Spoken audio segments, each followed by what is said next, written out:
Chuck Davis, thank you for joining me. I know you saw the Christian coach was here first and then offended you, so you rushed down here. I was waiting at the door.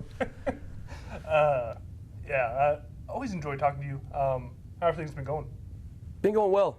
We had 3 really physical opponents to start the year, so luckily we're relatively healthy right now getting through this tough beginning stretch of our season, but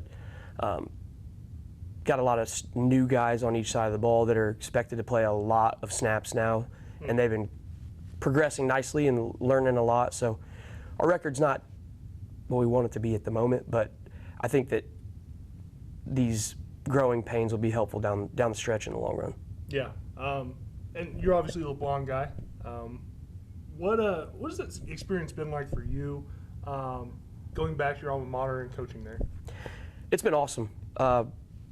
I graduated there in 2008, and my brother was 10 years younger than me, and I went to college, went to the workforce, kind of was trying to figure out how to be an adult, and he got into high school and was a far superior athlete to me, and he got to play for Coach Dudek, and his junior year, Tony reached out and said, you played defensive back, could you possibly come help us, even on a volunteer basis, and I jumped all over it. So I came back to LeBlond to help, primarily just to, get the opportunity to be with my brother for his last 2 years of high school. And man, I just realized how much I missed the game and missed the competition, and I wasn't very good when I played, so I had an opportunity to we played Benton once or twice, but I had the opportunity to do something that I could actually improve at. And so it was cool for me to kind of be able to be like the chess master rather than the pawn who, try as I might, never really had it. So coming back was awesome. I got a good opportunity to work under Coach Dudek, and then when we went to 8-man and he retired, I stayed on staff for a year. Well, and before we get to that, because I'm always curious where the learning starts, because as a coach, as much as you may know about football, I'm sure there's things you're not great at, or not as knowledgeable at. Maybe it's teaching a quarterback how to throw the ball, or teaching linemen how to block. Because as you said, you're a defensive back. Right.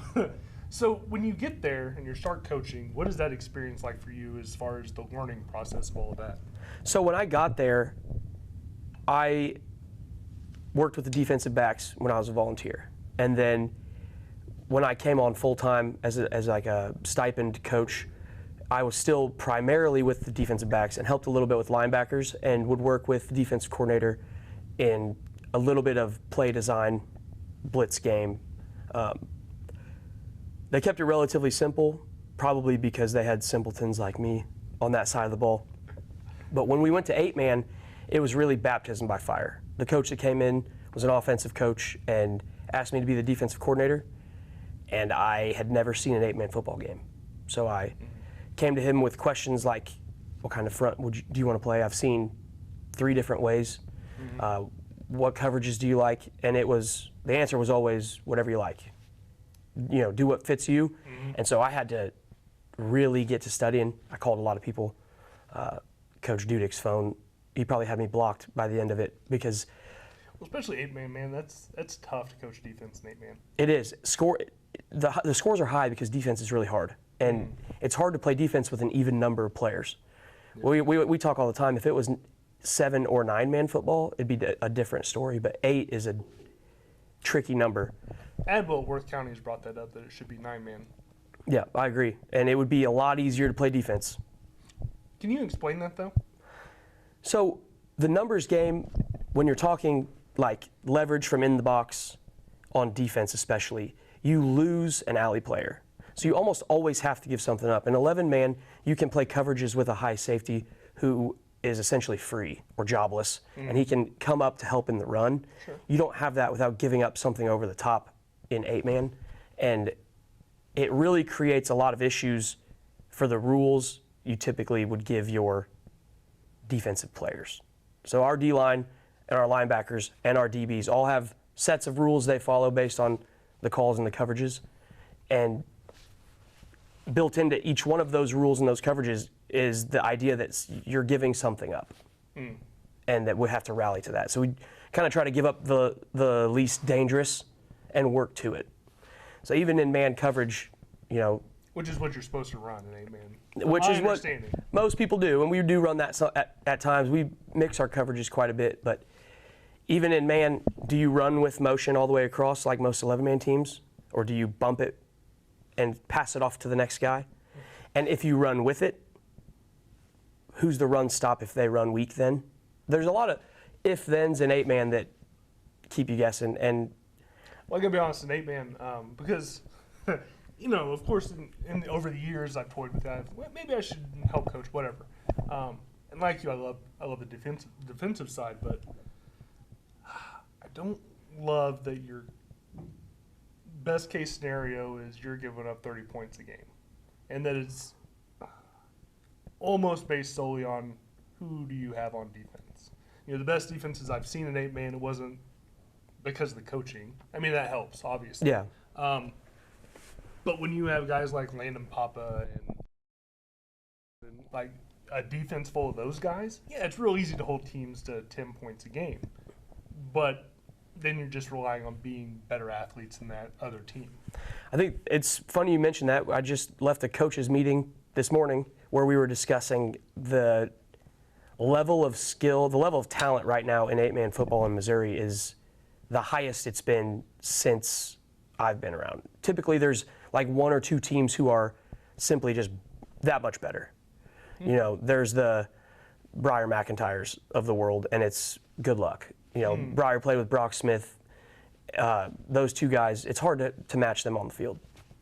I think this year, the upper echelon of teams, there's 3 or 4 or 5 or 6 teams that really have a lot of talent, and some of them aren't really as noticed. You know, we just got a nice introduction to Wellington Napoleon, who has athletes all over the field. But they also have a nice running game. So the multifaceted teams like that are probably going to surprise some people this year, I think.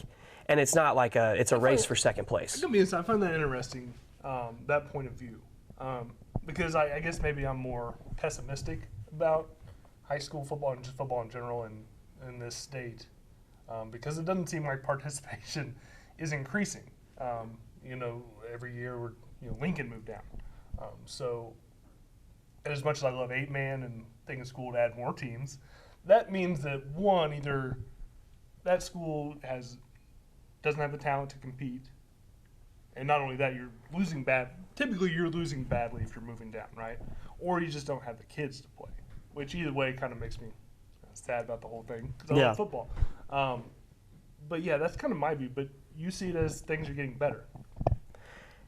I think the talent is getting better in the 8-man level. I think that, you know, for us, participation's high. We've got our 9 through 11 enrollment right now is like around 120.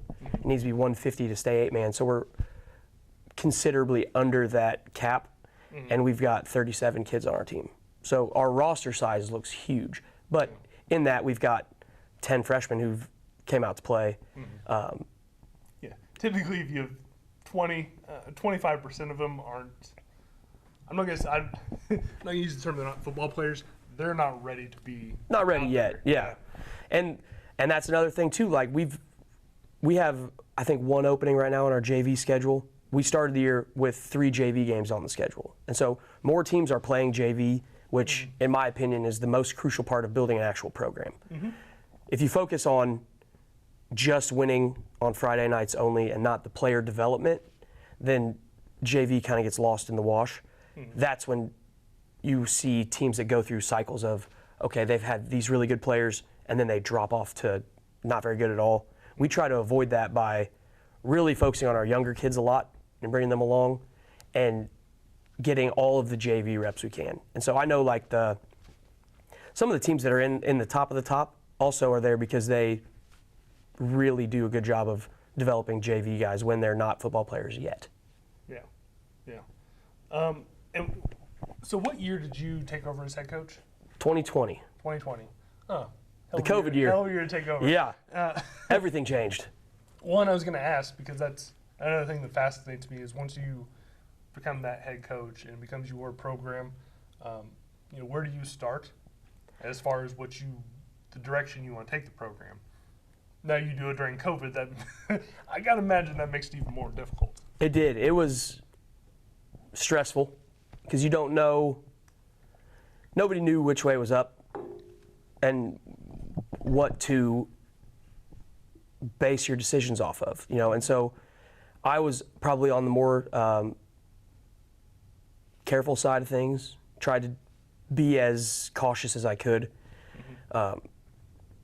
But we did do a lot of Zoom stuff and a lot of meetings where we would try to keep people a little bit spread out. And our parent meetings, I asked for one parent, not two. There was ways that I found to mitigate the risk while accomplishing that program identity that every coach is after. I also leaned really heavily on guys that I knew who had done it before. Coach Dudek is. Well, then how did you? Sorry, but the identity. How did you, when you went into that, how did you decide what that identity, what you wanted from your team? So I played team sports for my whole life. I was high team level. I wasn't the most talented. I was a hard worker. Basketball player. I've had coaches who I really respected and idolized, and I have had coaches who I wouldn't let my kids play for. I've had football coaches who I could tell had the best interests of the kids in mind. I've had football coaches who I thought couldn't care less. And so I kind of took what I've learned, what I liked, what I didn't like, what I would want as a parent, the expectations I would have for, each one of these kids. They might be one of 37 on our roster, but when they go home, they're the most important football player in their household. And so how does each kid leave every day feeling respected and appreciated while at the same time winning football games? And so we hold our kids to a very, very high standard of attendance. You have to be at practice. We practice 6 days a week. So we go on Saturday mornings, and the return on that from us is we have a lot of parents who are heavily involved. They'll bring food, they'll bring Gatorades and chocolate milk, and they'll make these kids feel like they're part of a program that's bigger than little 8-man football in Missouri. So the weights side, the film side, the structure of our weekly practices, the travel, all of that is, if we laid it out on paper, you might not think that it was an 8-man football team, but that is important to me because these kids put in a lot of time, a lot of effort in order to achieve that player development we're after. So we have to pay that back. Why Saturday mornings? So I believe in Saturdays because I think Monday starts a fresh week. So Saturdays we stretch, we run like a jog just to get loosened up. We lift in the weight room. We do a complex that works your shoulders, your back, and your legs a little bit. And then we watch our film from Friday night. And then we give out Player of the Week t-shirts. We found a sponsor. Coach Dudek found them probably 15 years ago. Same company is purchasing our Players of the Week shirts. The coaches decide on that. We give those out. And then when we send them home, it is on to the next opponent. So that way, Monday when they come in, we watch film on the next week. We practice that day, or JV goes and plays JV if they have a game that week, and we don't have to double up and watch us and them. Yeah. Well, I always found that interesting because when I was in high school, we did a few different ways. We had the Saturday mornings. I think we did Sunday nights for a while, and it's just I don't know what the right answer is. My little brother went to Staley.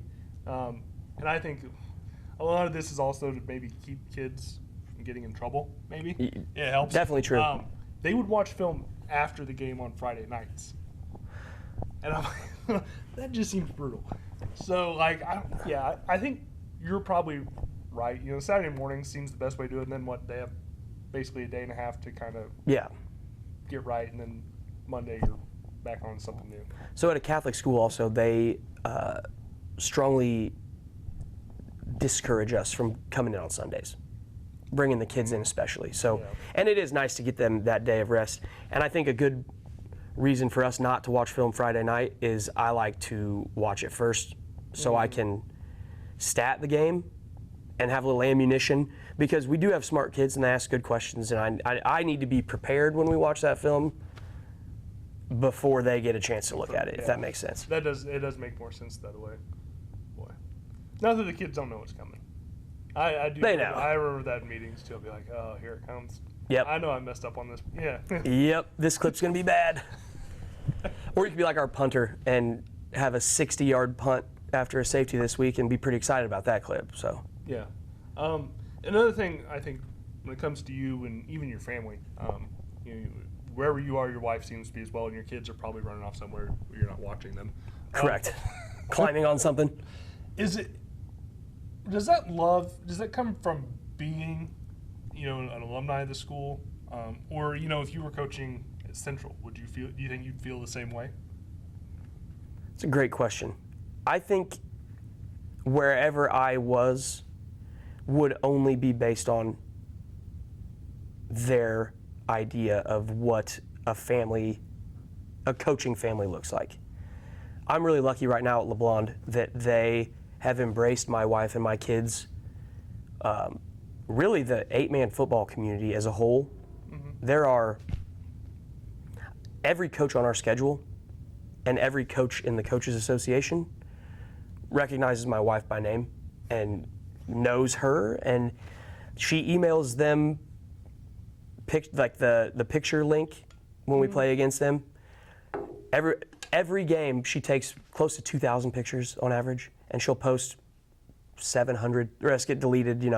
There's multiples, or a kid's picking his nose or whatever. Those get trashed. But she actually filters through all those. Every picture, every week, she'll touch up some of the better ones, and she has a best of folder.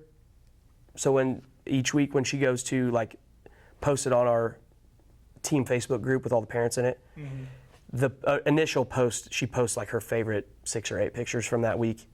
That would be the tough part. I was never lucky enough to have a real nice camera, so it didn't do the. But I did think, because I was talking to a guy once, and he was talking about, I ended up taking 2,000. I'm like, holy cow! I couldn't imagine. Yeah. I may take 50 and be like, oh, this is exhausting. The amount of time she puts in for free is unbelievable. And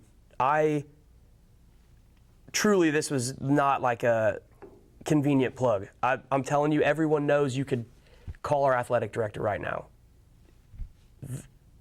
The day that she decided she was done being a part of this, I would have to step away, because she is so much of a support system. And against Wellington, she was on the sideline. She drove both our kids there, and there was a point in the first quarter when we were down big, and I heard a yell and looked back, and she was cheering on our sideline still, down 30 points in the first quarter. So I know every family looks different. Luckily, she works from home for her job, and so we are a little more flexible.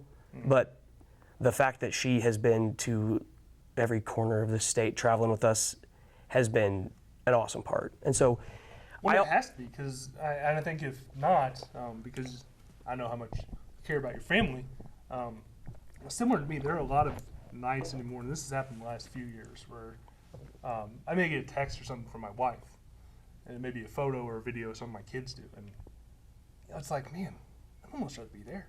Yeah. Anymore. And so it's got to be tough to be a coach and have a family, because what I do isn't as exhausting as what you guys do. I don't put in those kind of hours, but it's got to be tough, because, and talking to Colin last week, he talked about Fenwick, and I don't remember if he talked about this while we were recording or if it was afterwards, but he has a family too.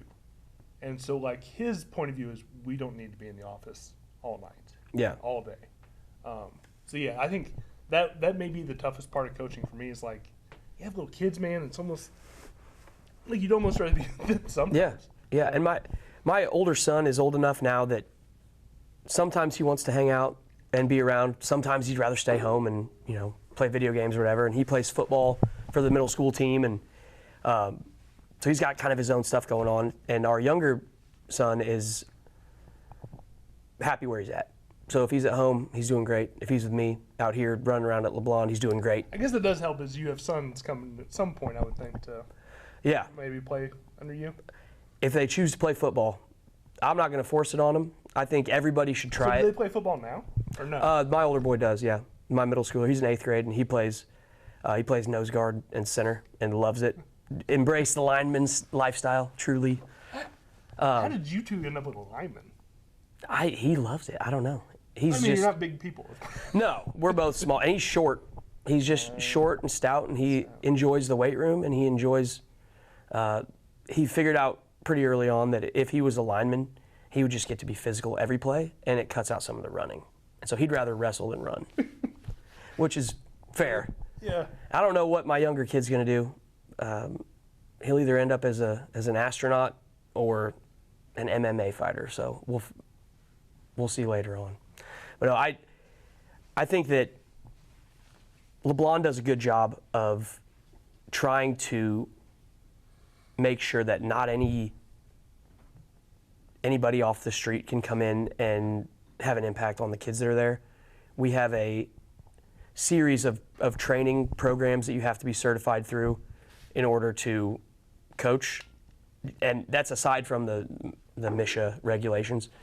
And we have a separate set of stuff that you have to go through in order to be a room mom or go on field trips as a chaperone. And my wife's done all of those trainings and is, all she would have to do is get added to our coaching roster to be an assistant coach because she's done everything else that is required to be around. And all of that and all the pictures. But because that's for you. Yeah. Which has got to be a great feeling. It's to know that someone would do all of that when their kid isn't involved. It's just you. That you're 100% correct. And I think that, I think she saw the vision early of this. We could make something that is worth being proud of and that kids will want to play for. And maybe that's unfair that it's only you. I assume that your wife loves these kids. I know she loves the kids at that school. So I guess not just you, but to get started. I think to start she didn't know if she would like it or not. And she was never a sports fan before. It wasn't like I married someone who was a phenomenal football Chiefs fan. She went to Oak Park and there was 2,000 kids in that school and she didn't go to the football games. She just was a student. And so when she met me, and she does give off a nerdy vibe like she would be. She's definitely a nerd. She's the brains of the operation. My wife got an English degree, so I get it. Yeah. So everybody always says that their wives are fall widows. That's kind of like the coaching speak of during the fall they don't have a husband. And she has done a really good job of fighting to make sure that's not the case. Because I am gone a lot, and it is a lot of hours. And well, not just that, your day job, I think, what, you start at 3 a.m.? I wake up at 3. Usually I'm there about 5, 4:30 or 5. Half the time I got to go to school first and drop off my laptop and my clothes for the day at LeBlond, go to work, deliver beer, get off, go straight to LeBlond, and I'm usually home about 7 on practice days. So it's about 4:30 out the door, 7 p.m. back home. And then on game days, I don't work Fridays 4 days a week. So our first road trips were 2.5 hours, 3 hours, hour 45. So I think you got that private school money to pay for that gas. A yellow school bus to Queen City, Missouri for Schuyler County and back was an uncomfortable experience. You know what? At least you do better fundraising and take the big tour. What are those? The charter bus? Yeah. I looked into that. I got a quote for it. It was eye-opening. I'm in the wrong business. Yeah, I don't know how we did it when I was in school. And I thought taking a charter bus from the south end to the north end was maybe a bit excessive. You look cool rolling up, though. But, man, you want to talk about comfort? Yeah. You take a shower after the game, hop in one of those buses, and just lean back? Yeah. Yeah, that's like being on an airplane. Yeah. We took a charter bus when we played for the state title. just parent donated, really. The school paid for what a school bus would have cost, and the parents donated the rest. And they sent us off in style. And we have a really good community of people that care a lot about their kids, and they understand that our coaching staff cares a lot. I would argue that I am allowed to be a lesser coach because I'm surrounded by really good assistants. Well, and I wanted to ask, and not that your assistants now aren't great, but Tony's one of my favorite guys. Never coached me. Just kind of known him as just a football guy. But that experience, what did you learn from him? And I assume it's not just football stuff you took from him and that his time with you. So, coaching under him, there's an old quote: "People will never remember exactly what you say, but they'll remember how you make them feel." Mm-hmm. That's Tony in a nutshell. Mm-hmm. And so he always had a example, like an anecdote he used, where if you look at people like buildings in a skyline and everybody's trying to be the tallest building, it's better for the skyline if you become the tallest by getting taller rather than tearing down the buildings around you. And so what I really try to do is every day focus on how do I have enough gas in my tank to make sure I can help everybody around me build up. And I do delegate a lot of the responsibility of the X's and O's, a lot of caffeine. I delegate a lot of the football responsibilities to my assistants. Matt Tabor is my offensive coordinator, and I can go to bed at night knowing I do not have to worry about our offense because someone is really worried about our offense. Miles McLaughlin, he helps with everything. He's like a utility guy. He's our very underrated part of LeBlond. Very underrated. He's our baseball coach. He helps bridge the gap between baseball and football. We've never had more overlap than we do right now because kids come out to play. And he is always there to help hook the trailer up, move equipment, drive the vans. Like, he helps with our offensive and defensive lines. He helps with our running backs. He does what needs to be done, and I think every staff needs a guy like that. We've got Adam Reardon, played for Coach Dudek. He was a really good offensive and defensive lineman for us, so he helps on both sides of the ball.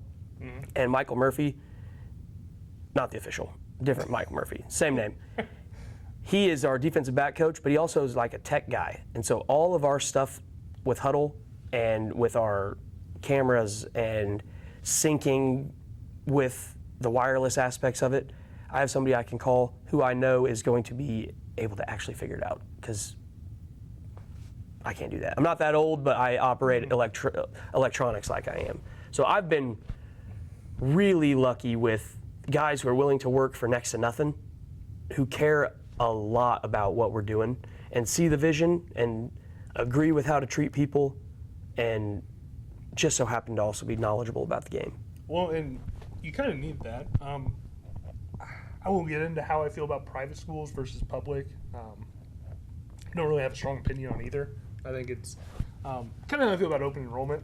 I wish it would hurry up because I think children should be able to choose where they go to school. It's the most important part of childhood, I think. And so, like, why we force kids to go, to schools that maybe are underfunded or whatever it may be. But private schools, some make a lot of money. Pembroke is quite expensive and quite nice.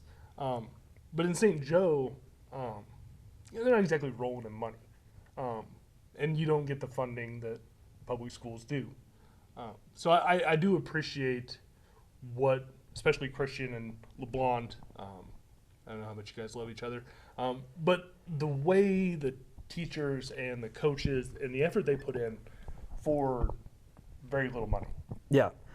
And, when I started, I was on a volunteer basis, so I didn't get paid anything. Yeah. And we have... And even if you're paid, you're not making anything. No. It's very little. I think I worked with a guy that was coaching at Central, and I think he still does. But I think he did the math one time, and he was just an assistant.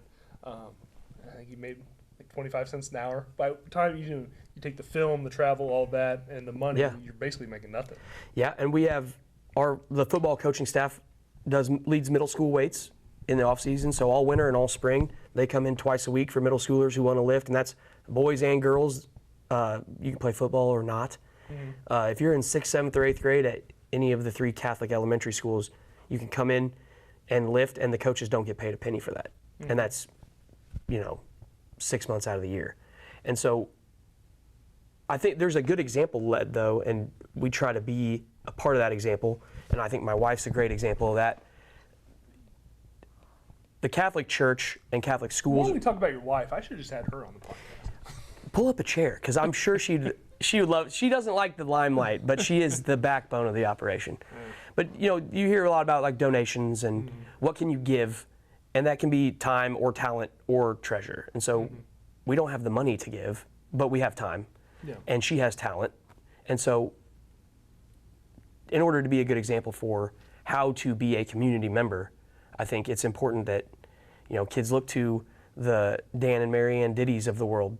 They volunteer more time than anyone I know at making that school beautiful. We have the Sanders family comes and picks weeds out of the rocks along the outside of the stadium for free, unannounced. I'll show up and they're just out there pulling weeds. So, I could talk about the volunteers all day, and the list is long. The Winklebauers do 1,000 times more service hours than are required, and it just helps facilitate the feeling of this is our baby and we're responsible for making it what we want it to be. Yeah. So what's the future like for you? Are you wanting, is this a career thing, or is it like, maybe once your kids are gone, do you have an idea of what you want to do with your when I grow career? up? Yeah. I don't know. I always have I'm already jealous of your day job. If you didn't start at, the middle of the night. Right, when it's still dark. There's something that just seems so relaxing about just maybe listening to a podcast or whatever, music, and just, pushing beer around. Yeah. It just seems nice. You're dead on. That's exactly what I do. And I spend probably 2 hours a day on the phone with Coach Tabor on our AirPods while he's, selling product for Hilliard and I'm slinging Budweiser. So it's kind of like living 2 lives at the same time. But Careful now. They don't sponsor us. Not yet. You could. Not yet. I think the future, when my kids are out of, older and doing their own thing, I enjoy coaching. I think that I'm always learning. I go to a lot of clinics and take a lot of notes, and 99% of it gets tossed eventually, but 1% I hold on to. I enjoy the aspect of the game that it's always evolving and that you never know quite as much as you think you do. And if I could make that a viable full-time career, that would be a dream come true. And it'll be there one day. Just right now with young kids, you got to kind of lead 2 lives. I get it. Yeah. It's tough. What do you like most about parenting? About parenting? Yeah, what's been your favorite part of that? Oh, man. I think when they were really young was fun because it's cute and they're cuddly and it's all lovey-dovey. But as they get older, I really enjoy hearing about 8th grade and 3rd grade drama at school. It is hysterical to hear oh man, Timmy said this in class today, got drunk. I love it. And luckily we have 2 really good kids who are super smart. That's what it is. Yeah. Mine, it's a little Zane kid. Zane at Pershing. Got my eye on If you're listening. Yeah, we had it is the word, and I'll give her crap about it. She's like, he's only my best friend. But then one day he wasn't at school. And immediately when I picked her up, she got in the car and she's like, I had a terrible day. I'm like, oh, why? And it was because Zane wasn't there. And I'm like, come on, man. Yeah. Yeah, Xander came to practice and said that he had a bad day because a kid called him an idiot and told Coach Tabor that. And Coach Tabor said, you see these 37 kids in football pads? I'll send them to your school. So Xander thought, I said, hey, don't go tell people that, please. But he thought that was great. And that's also... shout out to Tabor. That's better than I would have just given him new material to call the kid. Oh, he's got a lot of material. But that's been a cool part of it too. Is it's not just Which school. helps being around 37 teenagers. Yeah, and the players treat my kids like their younger siblings. They really. I never have to worry about where they're at or what they're doing or them getting into trouble. Yes, but I always know that there's a bunch of people that have their back at that place, and so like I could not be luckier. And I don't know if they enjoy it now, but I think one day my sons will look back and think, man, I really had a ton of fun running around that place. For sure. Advice. What advice would you give to a young teenage boy looking to play football? What's the one, a few things maybe if you want, but like, what advice would you give to someone entering high school playing football? What's important to you, I guess, is what I'm trying to get at. I think number one is you have to fall in love with the process. Mm-hmm.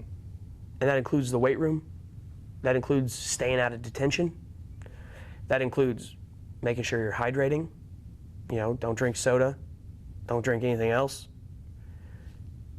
Adult soda. Take care of your body. Like, the whole process is important because... Sorry I couldn't argue about teenagers drinking with you. I'm sorry. Well, we can't do it. We've been lucky so far. But... I never did that, of course, If you show up to school expecting to skate until Friday and then have a good experience on Friday, it's not going to happen. There are 43 other teams in 8-man football who have kids who are lifting weights and who are hydrated and who can play 4 quarters. And so you'll find out pretty quick. These kids cramping up on Fridays, Can't have it. I can't imagine. We've been lucky so far. All you have to do is drink water. Yeah, only. No reason to cramp up. No. Now, I said that to someone, and he was like, well, every time I turn around, these kids are taking more supplements and things like that. So I don't know if that's part of it. I don't know. See, I don't push that because I'm not very knowledgeable on the supplement side of it. So if that's a discussion between you and your parents or your pediatrician or whatever. Whey protein's not going to hurt anything if you're lifting. And kids now, it's not, It's all creatine, and I'm taking this from GNC. And I got to be honest, I don't think creatine actually helps that much. It's all well and good, but if you don't lift, it doesn't matter. Yeah. You can pump yourself full of whatever you want. I will disagree. I don't think you have to love lifting. I didn't like waking up at 6 a.m. to go work out 4 days a week, but... I do think it's, if you take it seriously, that's what's important. Yeah. Yes. You don't have to love sprinting. I don't think you're ever going to love. Some people do, I guess. Yeah. But like, conditioning isn't fun. It's not meant to be fun. No, and none of it's meant to be fun. And by falling in love with the process, I mean don't miss steps. Don't skip the process. Yeah. It sucks. And for us, Saturday through Thursday is probably not very much fun. Mm-hmm. But Friday's fun because you put up with the not fun. You get to have fun on Friday. Yeah. Or if you're a JV guy, Monday through Thursday is really not very fun. Mm-hmm. Or Tuesday through Thursday, rather, is not fun at all because you're on the scout team. But Mondays are fun. Yeah, and I've seen examples of that, in my 7-8 years now covering 8-man football. In 21, I remember North Andrew got smacked around by Platte Valley. And it had been one of those off seasons where kids didn't show up to work out. And, I think things like that can wake you up. Yeah. And so that next year there wasn't people skipping weights. And then sorry to use you as the perfect example, you saw what happened when, sure, they were talented, but like when teams work hard all summer, you see it in North County. Yeah. When Adwell took over as head coach, I think the emphasis on working out was amplified. I don't know. I can't imagine Healy was letting them skip weights, but I think Adwell brought a different energy to that. Yeah. And you've seen those results. And I think that's always been my thing with teams, and no one cares about my advice, but like, I think it starts there. I do too. When I was in high school, Benton was awful until my sophomore year. And that was because the coaches before hadn't emphasized working out. When he got there, we redid the entire weight room, and you weren't allowed to skip. Right. Like, there was a chart that you marked every day when you were there. If you missed so many days, you were gone. But I do understand also that it's tough these days for a lot of schools because, if you're South Holt and you have 14 kids, you can't just be kicking kids off the team either Yeah. because they skipped workouts. It's tough. I think where we are fortunate is, in Missouri you get 20 contact days in the summer that you can call practice. Mm-hmm. And you're better the 21st time you do something than you were the first time. Mm-hmm. So really, if you miss 20 practices, you're 20 practices behind. Mm-hmm. And so the guys who were there all summer and didn't miss, they're just better now than guys who maybe, skipped because it was hot or they would rather be at the pool with their friends or whatever the case may be. Well, that's my thing too. It's like it's a few hours out of your day. That's it. Like I understand. I worked as a teenager. There's plenty of times to have a job or whatever you need to do. Man, it's just 2 hours a day. Go work hard, and then you get to have fun. Yep. But I don't know. Nobody wants to hear that from me. Our attendance has been good though, so I really cannot complain. We got kids that understand that it requires effort and they're willing to put it in. That is the tough part about being a kid, though, is like I don't think you really truly understand. No matter how much you may preach, like you're gonna miss this one day, and it may be a stupid Tuesday practice, and you're just dreading throwing on those stinky ass pads. Yep, but you really do. But then you get to be an adult, and you're like, I'd do it again. I think I got 2 good plays in me. I might need a medic, but I got 2 or 3. Yeah, that first one might hurt. Yeah. It depends. Is it just like a chasing, like an arm tackle? Okay, I think I could be offensive guard for 2 snaps. Now, here's a dream I have occasionally that really gets me. 2 of them. I have a fear about prison. This is my biggest fear. Which Fair is, fear. Stay out of there. But 2 is I'll have this dream where it'll be like 2-a-days are starting, and I haven't worked out all year. And so I'm going into 2-a-days. You know what I mean? Yeah. Yeah, they call that a nightmare. Yeah. Coach, I appreciate this. Is there anything else you want to talk about? No, I mean, I'm appreciative of the coverage you guys do, and you and Devin with the Mo 8-man football also. I hope the kids, I know they will one day, but I hope the kids realize how fortunate they are and how uncommon it is to make the state of Missouri feel so small. Because in 8-man, really nobody's a mystery. Yeah. Because of the amount of coverage that everybody gets. It's pretty cool. It's an awesome thing to be a part of. Yeah.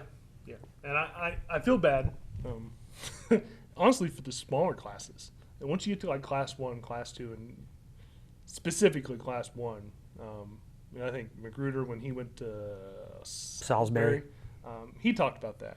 It's like once you get to Class 1, no one cares. I mean, you have to be lucky to have maybe a newspaper in your town. If not, then... Nothing's changed in the coverage like from KQ2, and that's not a plug. But we've always had someone come to our games, and the interviews have been the same, and the highlights have been awesome. And Football Tonight is the best part of the week in the fall. Mm-hmm. But you are right. And these 10:35 on Friday nights. Tune in. These Mo 8-man football pages, it not only brings like awareness, but also the coaching circles. I mean, I could get in my phone right now and text a coach from any school in the state, and they'd share film or ideas, or I could call them and ask their thoughts on stuff. He thumped us bad, and then, Coach Hampton over at Wellington Napoleon was more than cordial and inviting and made us feel like we were at home to a degree. It's not what you think it is. There's no hostility. It's just, how can we grow this game and combat that lower numbers epidemic that we're having and make this fun for everybody? Yeah. Well, you're never far from KQ2 Studio, so I'm sure I'll see you around here again soon. I got to be invited in. Like a vampire. You got to ask me to come on in, and I'll be here. I'm excited. I didn't even come to the Knox game. Good.